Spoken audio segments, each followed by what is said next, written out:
Okay, so this is the current project I'm working on, Lords and Legends. I'm going to try and do this real quick, and hopefully the birds will behave while I do it. I'm just going to walk you through the level, and you can kind of get a feel for the mood.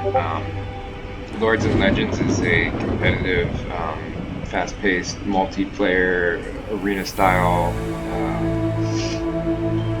It's kind of like think Counter-Strike meets World of Warcraft meets EQ meets like Quake Arena, and then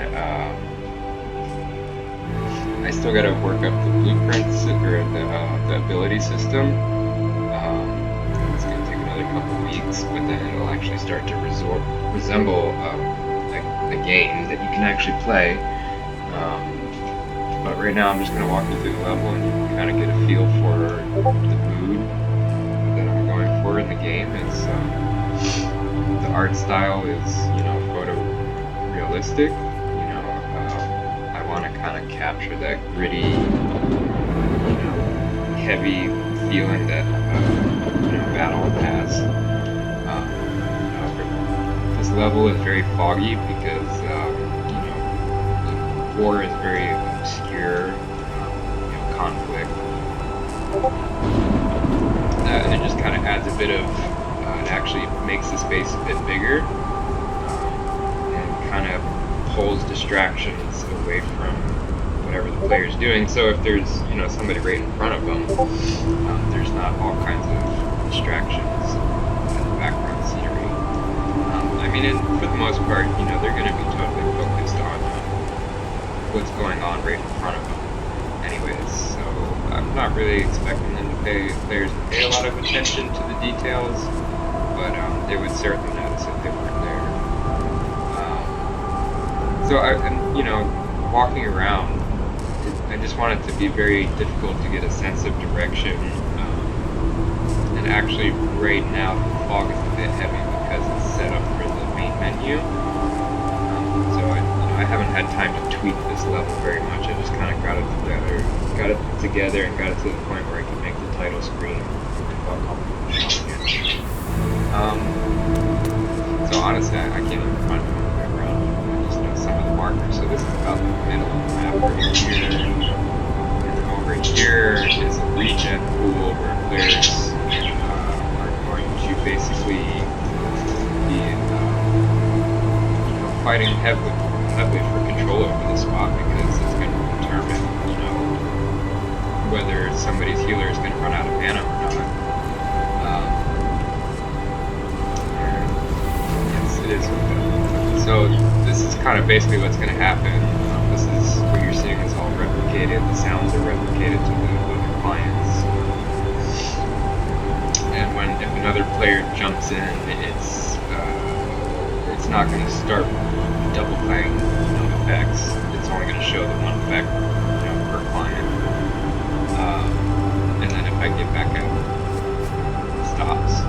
So that's just a nice visual cue, and you can see that the colors really contrast against all the just kind of dark and bland foggy background, and that's one of the things I was going for. Is, the players would be very detailed and just to help further stand out against the battlefield, so players can identify opponents quicker.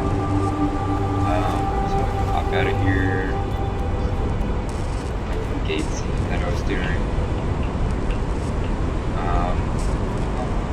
And as you can see, I do have the first-person view, which I actually quite like. I don't know how practical it is for the gameplay. I don't think most people will use it, but as we move towards VR, I think we'll see more and more people enjoying this stuff. So over here is kind of like an exit for the level. That would be obvious to the player, but it's got a fire blocking the path, and I'll set up paint fields so that if the player tries to go through there, that it'll force them to respawn. And so the general idea behind this level, which look bug red things. The general idea behind this level is, you on the outside, it's really old, tall trees, and on the inside it's kind of these younger looking trees. And then over here is like this crazy little bramble thicket, some younger trees and stuff like that. And kind of what I wanted to do with these younger trees is, even amongst all the wreckage, there's still, life and there's an underlying artistic element to all of it. And then this is just a prop I had. Originally I had a bunch of statues, gigantic statues buried across the map, to try and sell the idea that something cataclysmic happened here.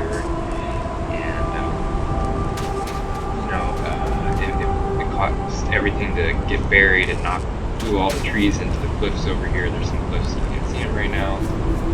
Piled them up in some sinkholes, and then another spot in the map, which I don't have time for it right now, but I will eventually.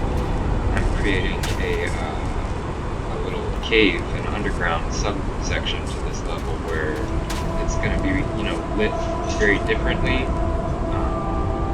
It's going to be an enclosed space, and it's going to have a very different feel to it. I mean, it'll still be kind of fit in with this, a little bit eerie, kind of edgy vibe, but it'll be kind of like a lift, but it'll still mesh with it. So this is just kind of like having some collisions on everything.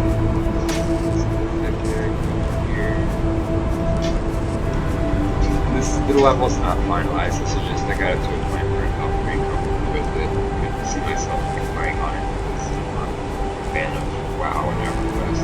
Pretty much, I mean, those are the two main inspirations, but I've played pretty much everything out there that's related to this kind of genre.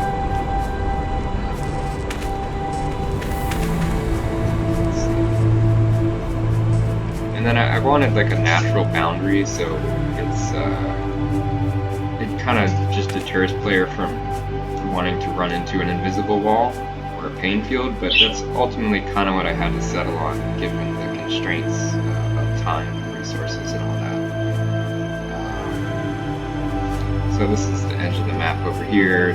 Players won't ever be able to get to this area and see the edge of the map. They'll hit a pain field before then or something like that, or maybe just like a magical force knocks them back, something that kind of fits more than just a oh yeah, you're playing a game. So I'm about out of time, and I think that's gonna about do it for this level. Try to figure out where we are. Alright, here's the old exit that's long since buried. Some floating emblem that was buried in the ground at one point, but after landscape editing, it's now floating in the air. And one of the challenges with this is just meshing up all these different assets that have different art styles to make it look like it's one coherent, consistent producer.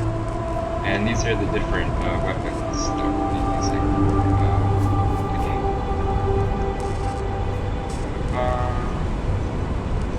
Yeah, so I'm hoping to have open alpha testing available sometime December of this year, January of next year.